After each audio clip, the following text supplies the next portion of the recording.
Hello, I'm Malcolm Harslett. He was the South Australian of the Year when he was just 21. And he's gone on to perform all over the world with his one-man show. He's made costumes for operas and props for movies, and now he lives on a houseboat on the Hawkesbury River in New South Wales. But he's here! Sam Prest, welcome. Hey, thanks for having me. Catching up with you is just fantastic because I've known you since you were... 7 years of age. Can you believe it? I can't. So how old are you now?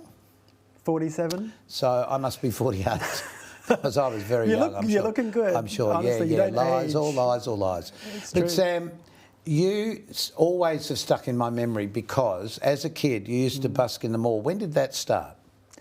In the Adelaide Mall? I actually started busking in Rundle Mall at the age of 12. Right.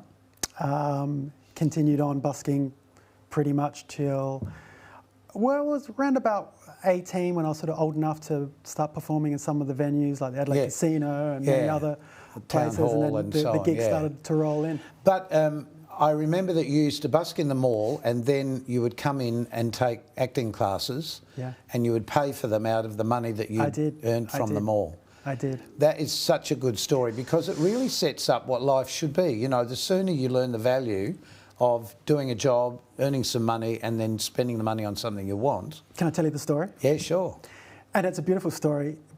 The reason I'm excited to talk about it is that this moment really shaped my life. And it was that moment in time where, you know, I was, this is going back a bit of time now, used to, I think it was like $5 pocket money from mum and dad for the week. Right. Doesn't sound like a lot, but back then it was something. Yeah. And you know, I had this great dream of becoming a performer, etc. And it did take a lot of courage for me to actually go out onto the street performing. Now, if people are wondering what I was doing, you know, we're talking about the hip-hop era, well, hip-hop culture that's still very alive today. And the Michael Jackson culture too. So breakdancing.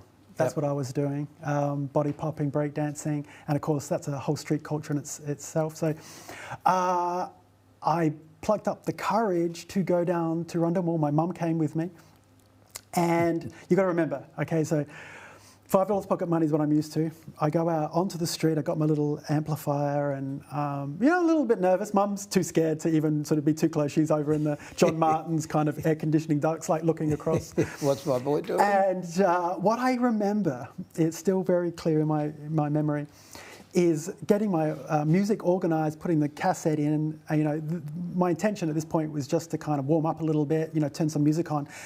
But that was too late. I turned around and there was already quite a few people, like, obviously could see that I was going to do something and started to gather this crowd. So I'm like, let's do this. Put on the music. I didn't really have that much of a show, you know, it was just put on a piece of music and dance. Yeah, you're just making it up as you went. Oh, absolutely. Improvising. Oh, yeah, still the same today. And, you know, I put my hat out at the end. There was no money line or anything. It was, you know, no communication at all apart from actually putting out my energy and performing. And that was a great success. I did another show, another show, another show. Now, back then, if you remember, I think the shops used to close at 12 o'clock, midday. Do you remember that? On a Saturday, On a Saturday, yes. right? Yep, they did. And it's so bizarre to think that now, right? It is crazy. So on a Saturday. Now, this is all happening, and my mum quickly rushes to the, you know, the phone box, calls up Dad and my brother and Granny, and I was like, "You've got to get down here, quick, smart." So they all rushed down to come and witness what's happening. And I remember looking into this hat and, you know, looking at the change, and I'm saying to my dad, you know, like, how much do you think is in there? And I'm thinking to myself, there could be like $30 in here. This is insane, right? My dad said, oh, there could be more than that. We went out to the park afterwards. We counted it out. It was $120. And for me, what had happened was I suddenly had freedom. Freedom because, well, one, I conquered the fear. Two, you know, the encouragement and the awe of performing, the reward, the financial reward, and it meant that I got control of my life. Sorry, everyone, I'm out of here. And you were how old then? I was 12. 12. I was 12, turning 13. I remember I was that kind of on the brink of turning 13. And, you know, what that taught me, and it's a very important lesson, is to face that fear. There are rewards. You know, the greatest rewards in life aren't the ones that are easily accessible. You know, you see darkness, you see something there that may be a challenge, move into that space, because that is where the gold in life really sits. Got to take the risks. Yeah. Yep, I couldn't agree with you more. But what was interesting, because we started to realise what you were doing, and I remember the drama teacher at the time, or acting teacher at the time, dear Wilma Murphy, her name was, and she came to us and said, "You've got to see this boy. This is what he does, the mall, and pays for his own classes by himself and so on." Yeah. So we said, well, let's put him in a show. And you've got a very important photo, because I'm also in the photo proving I was young once and you really were this age.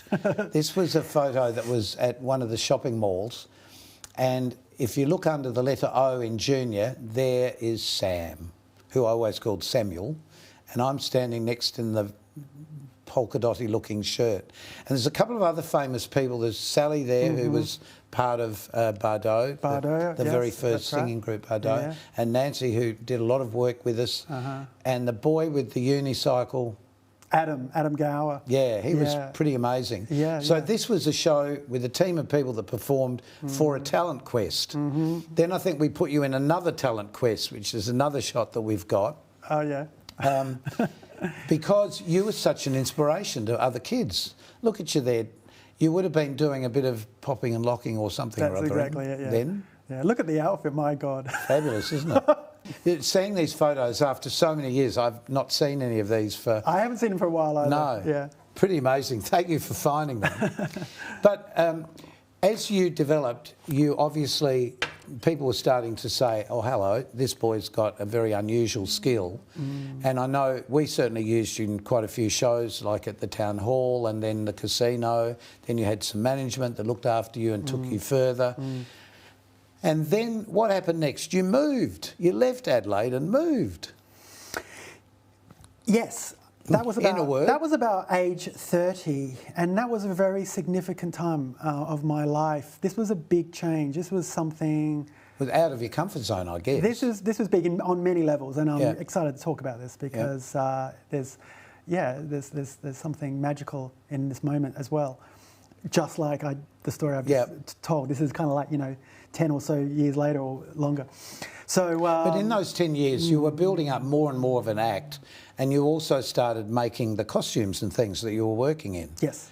And they were amazing. The things that you came up with were quite amazing. How old would you have been in this shot? Oh, that's probably 19, 18. Oh, But see, you were already making these amazing physical costumes. That was just out of sheet plastic, clear plastic. I'm remembering gold and chrome, like laminate, and just use it, pot rivets, whatever I could find. To throw it together. You taught yourself to do all this, didn't you? Yes, yes. See, that's anyway, your story. We're 10 years later. So basically, you've combined all these things together. As I'm developing with my performing, of course, I need the costumes, so I got to go make costumes, right? This is the early '90s, I guess, at that point. So we're thinking about all the films like RoboCop and Terminator, and of course. You got to make yourself the best costume you can, and so off I went and made, the one you saw then. But I was really interested in special effects, the movie effects, special effects makeup. This is something that really excited me. So I taught myself as much as I could in that area. So as I'm moving along with my career with the performing, I'm also developing the special effects work alongside that, and those two elements have always followed side by side with my career. But what's interesting is I got to a point around about 30. Now this is interesting because I've had a fantastic career, and I look back at that and think wow, I did a lot of amazing things, and which has taken you all around the world. Lots to be proud of, right? Yeah. But you want to hear something really honest from what's happening inside me? I just felt like, to be honest, this was all just colour and movement. You know what I'm saying? Like, did I really feel like a true performer? To be honest with you, no. Even though all this is happening, because the kind of work that I was doing really was, it was the mime, it was the dancing, it was the costumes, it was the, being in robot suits, it was in all of these entertainment concepts that really, as I said, were colour and movement. But deep down inside, to feel like a performer, I knew that I needed to take away all of that. Well, you were burying yourself, I suppose, inside of the costumes. Well, they didn't know who was there. Like, the thing that was amazing is people really believed you were a robot because you were connected with voice. You had voice, you had sound on your back. And I can tell you, I got over that pretty quick. Right? And this is really what happened, is that I got to a point where about 30 and I felt that deep down inside, I was longing to like learn something new. But at the same time, you're remembering too, when you're active performing and you've got clients booking you to do your gig, it's very hard to develop new material. But you've got to eat, so you've got to do the things they want you for. It's called the golden handcuffs. You've created something that's working, but to move on and get out is very hard. Well, just hold that thought, because we'll be back in a tick and find out just what happened to Sam after 30.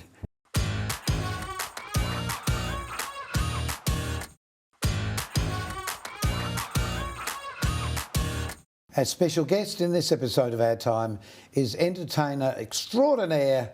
I like using that word extraordinaire because how do you describe somebody like you, Sam Prest? What do you call yourself now? Do I have to describe it? I can't even describe it. My poor parents, when people ask them, what does your son do? Yeah, what do you put on your taxation form?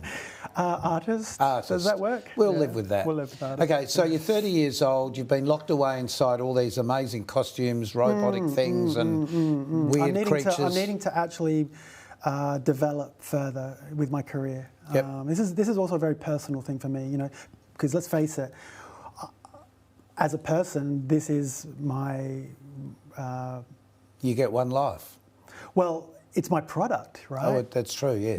This is my product, is who I am. So, like any business, if you're going to develop, for me, it's a very personal thing. Yeah, so, this is like a point in my life where I had to really dig deep inside and make decisions that were based on not what the ego was going to try to present to me, but my honest truth as to where I needed to go in life to really open up to the true potential. I suppose, yes. To my true potential. Yeah. And I'm telling you what I thought at this point was that, everything that I had developed at that point in my career came from a place. It came from the streets. It came from a place where I had the freedom to develop new material, where I was able to develop new skills. And I was kind of suffering inside. I was performing, but I was kind of like, how do I get out of this? So it was a big move for me to consider going back to the streets. Where they could see your face? Well, on many levels. Like, to be honest, even, I had been, representing, the country on many exchange programs with the Lord Mayor. A lot of high-profile gigs. So to suddenly, go back to the street, is a perception of like maybe, you're not climbing the ladder, you're going back down the ladder. This is all perception. But you've got to find your happy place, don't you, in life? Well, for me, it was more about happiness. It was more about like finding my truth and finding a place where I could really, find my true potential. So it's exactly what I did. And I'm basically now reliving the whole process I did when I was 12 years of age. It was, again, the best thing that I ever did. Right. When I got to the streets, I started to realise that this was no longer the colour and movement. This was all about psychology. This was about learning how to connect with people that aren't expecting to see you. But, I didn't have the ability to just easily attract people because I was a cute 12-year-old blonde-headed kid dancing. Right. I'm an adult now, in amongst this jungle. Yeah. And I really need to know how to learn these skills. Well, we've got a shot here of you working in Covent Garden, which is right in the middle of London.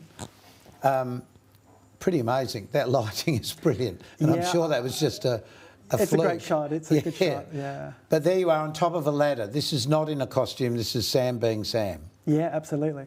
This is in Covent Garden. Covent Garden was really one of the centre pictures of street theatre in the world. Yes. If anyone's ever been to the UK, they'll remember sure going to Covent Garden and seeing many. There's stuff happening there all the time. Some is fantastic, some is, off you go.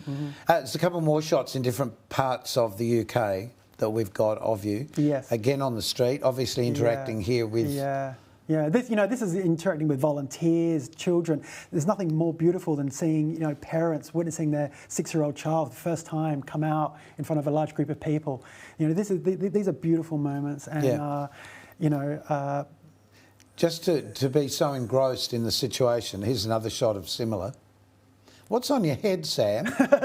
Well, this is actually my costume. Now, this is all made out of carbon fibre, so this is some pretty serious gear. This is technically armour, and okay, it's very lucky that I created the costuming with the thought that it would be armour, because in a show I performed, it would be probably 5 years ago now, I actually fell from quite a high, probably 3 or 4 metres high. Well, we saw that on Facebook, and everyone was going, hello, what's... The chest plate, the armour that I made saved my life. Honestly, I broke 6 ribs. The chest plate that I created out of carbon fibre spread the load of the impact across the 6 ribs. If I wasn't wearing that, I would definitely puncture a lung, and I would not be here. Yeah, we can laugh about it now, but how long did it take you to recover? That was a long time, probably 8 months, 8-9 months. See, what probably you don't realise is that when you do see people performing in the street and you walk away and you don't give them anything, how do you live? Or do people sponsor you to be there? Look, with street theatre, getting paid is an art in itself. And one of the most critical things, if you're going to earn good money doing this, you need to be sincere. The reality is that people do not have a problem sharing money. It's about justifying it. So if you're performing and you're connecting with that audience, and you earn their respect, it's really not that hard. It is important to acknowledge that at the end of the show. But if you've got someone walking away without giving, that's totally okay, and that's for whatever reason, and it's super important. That people feel that they can make a choice, and that's one of the things that I really love about how I've designed my lifestyle. Throughout my life, when I look at it, really, it's been in a way that it's been very much like in a non-monetary exchange. But you know instantly if you're connecting with people, and there's no point in doing it if nobody wants to watch it. Well, at the end of the day, connecting with people is an art form, and it took me a long time to really hone that skill. But that was experience that gave you that? It takes a lot of experience, and it takes a lot of putting your ego on the line and being judged. And I suppose it's almost like going out to be naked, isn't it? Because it is absolutely that. Yeah, because they've just got to see, is this person for real? It's that feeling. And I'll tell you something, some performers are naturally quite extroverted, some are introverted, and I would describe myself, believe it or not, as an introverted person. So that means that when I go to perform, for me, I've got to flick that switch. I've got to have the psychological moment of moving into performer. So there are that's not easy. Is there 2 Sams? There's the normal Sam or the performer Sam? Is it? Well, yeah, I mean, you could look at it like that, but I don't. I think, as I'm sort of trying to describe, it's really more of an emotional switch of moving into that kind of version of myself. Yeah. Yeah. We all get it. Now, when you are living in Australia... Yes. You don't live in a regular house. Of course not. Of course you don't. You don't live on the land. Can't say I do. No. And there's 2. We got some vision. Okay. Have you got some vision? We got some vision of your houseboat. It's really a barge that you've... These are, you mentioned 2, they're ex-military barges. They're 100-tonne of concrete. The video will only show one of them. Right. So they weigh 100 tonne. They used to take ammunition, and they've been transformed into my home. The one that you're looking at now is my home. It's quite rustic. It's very misleading. Unfortunately, we don't have shots of the inside, but I'll give you a clue. Inside, you've got 8 double beds. Right. It's basically floating backpackers, and on that barge I actually run a non-monetary exchange where travellers from all over the world come, stay, I feed them, I show them around the area, we share, and in return they work. And Right. so it's this not again a non sort of monetary exchange. I Right. mean, obviously the performing, as I was saying before, is an exchange. Yeah. But Are they mostly it's a choice. performers who stay there? I have had many performers, you know, Yep. people that come through, Sydney, which is where I am there. Right. But can the stay, other but- barge, though, is your workshop. So that's the workshop. Right. Yes, So you yes. don't live and Same work size. in the same... No, I swim across. Yeah. Hang on. We've got to take another break. Very interesting guy, this one. We'll see you in a tick. Sorry.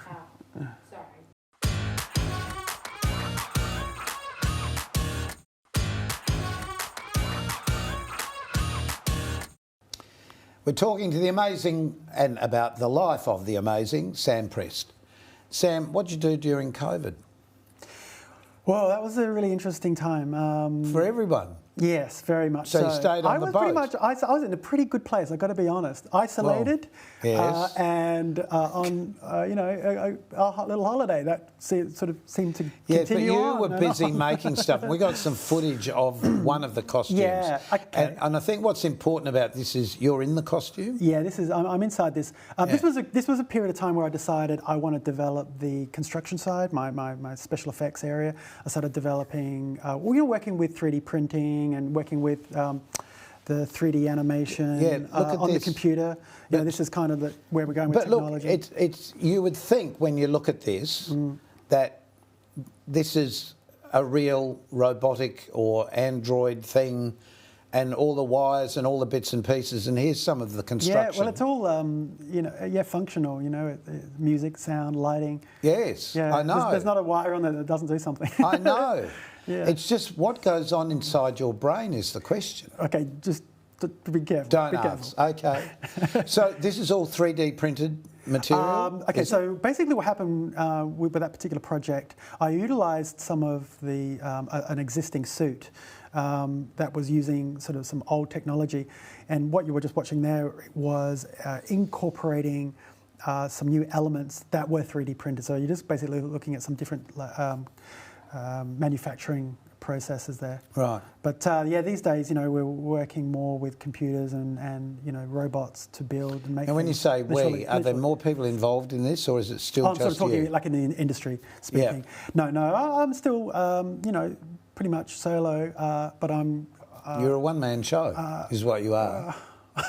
But you always have been, actually. Yeah, I guess. And that's what's been I exciting can rely on about myself, you. Well, when you... The Maybe word sometimes. artist is bandied around so much. Everybody that's a performer now suddenly is an artist. But you are an artist in the true sense of the word, because you're constantly creating visual images and visual things for people to look at, both in performance and in the costuming that you make, the props that you're making and so on. What's the future? What do you want to do when you grow up? If I ever grow up, you've got to come save me, all right? Okay. So I'm definitely still working in both these areas. I'm definitely working now in an exciting period of my time where I've actually spent a lot of time contemplating my life and the world we live in, and the messages that I've received through my journey spiritually and in this matrix that we've experienced. And I do have some powerful messages that I want to share with my audience, and that will be done in a way of combining both the performance art and also the construction. And what that means is potentially looking at showcasing artwork that has a story behind, using artwork as a metaphor for the messages that I want to share with my audience. The messages that are really important, that with where we are in this time of our life, and a lot of that really comes down to deep truth and honesty, and really looking inside ourselves. I think one of the things that I've been able to do on my unusual life has been to look at life differently and experience life differently. Yeah, it's almost like you're in the centre of everything, looking at the audience and the life that they all have around you at the same time. It's a weird feeling. Sometimes I feel We've got like to go. have we? You're never going to tell me that weird Okay. feeling. It's been just fantastic. Thank you so Fantastic. much, Sam. Thank you, Malcolm. And thank you for joining us on this episode of OurTime. So until next time, keep yourself nice till then.